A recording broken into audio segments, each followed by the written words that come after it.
Alright, this is the 27 megahertz radio that comes stock with the Redcat Racing Sumo RC vehicle. This is a standard pistol grip transmitter for a lot of cars use. Usually you hold it just like a pistol. You got a trigger that controls the throttle. This is usually the forward throttle, the reverse throttle, and we have a steering wheel that controls which way you turn the wheels, left or right. Again, as usual, this is the antenna. Usually you extend this out. It extends about 3 feet when you're running the vehicle. Usually, this is the power switch. It's on the top. This is off. This is on. I'm going to turn it on now. You notice? Maybe, okay, there we can see it. We've got 3 lights here. Green, yellow, and red. So this means that the batteries are well charged. We're safe to run the vehicle. With green. Yellow, you can still run it, but you need to be aware you'll need to change the battery soon. Red, that's bad news. Don't run the car. Okay? We also have a couple of controls back here. We have a throttle trim and we have a steering trim.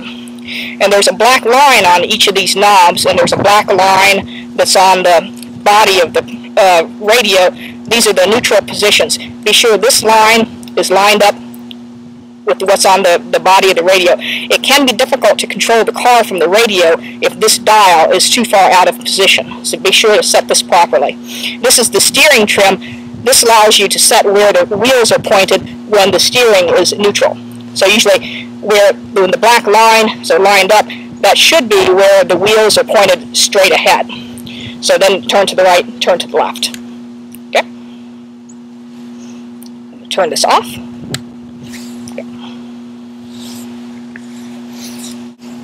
Okay. Alright, I'm holding right now the 1/24th scale Sumo RC Truggy from Redcat Racing. This is a used demo vehicle. This is in their one of the 2 colors that this comes in.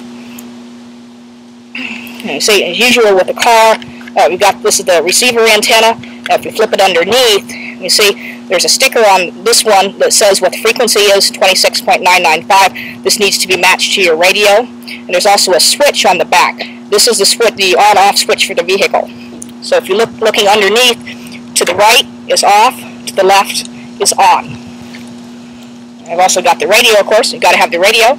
And the procedure with the radio control vehicles is the radio itself is first on, last off. Okay? I'm going to turn the switch on. Lights are on. So we're in good shape to run the car. For now, I'm just going to leave the antenna down.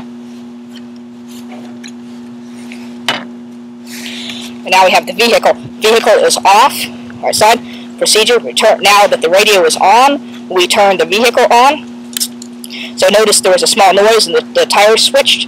It's because the tires switched to the steering neutral position that's defined by the steering trim button. Because the vehicle is now under the control of the radio. So that means I can turn the tires this way. I also can control the throttle, forward, and reverse. As with a lot of cars, there's a mechanism or a delay that's built into the ESC that prevents you from switching too quickly from forward to reverse.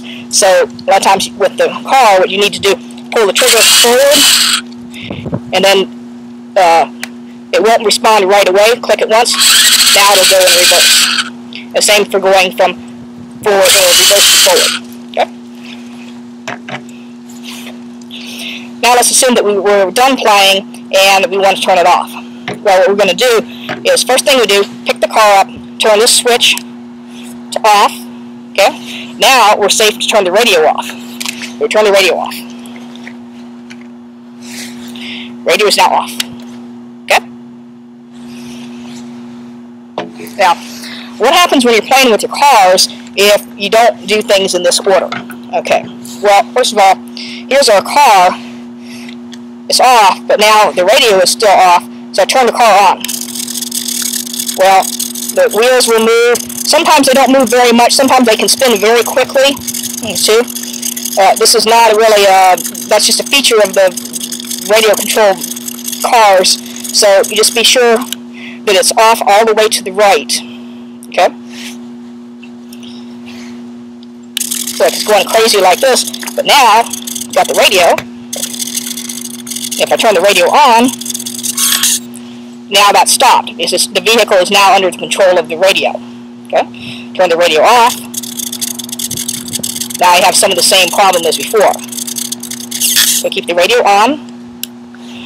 Turn the vehicle off. Now turn the radio off. Okay? So the radio is first on, last off. That is very important. Okay? So now, let's see what we can do. Let's turn the throttle control way out of whack. And now there's kind of a high-pitched whine. And the vehicle isn't really responding to the radio. But now, let's take the throttle trim. Can we see this? Kind of hard to see here. But we turn the throttle trim to neutral. There's no whine. And the vehicle works okay. All right? So that might be the problem you're having. Be sure that the throttle trim is set to the neutral position. Okay? It may be hard to control the car. Again, I'm going to turn this off, and then turn the radio off.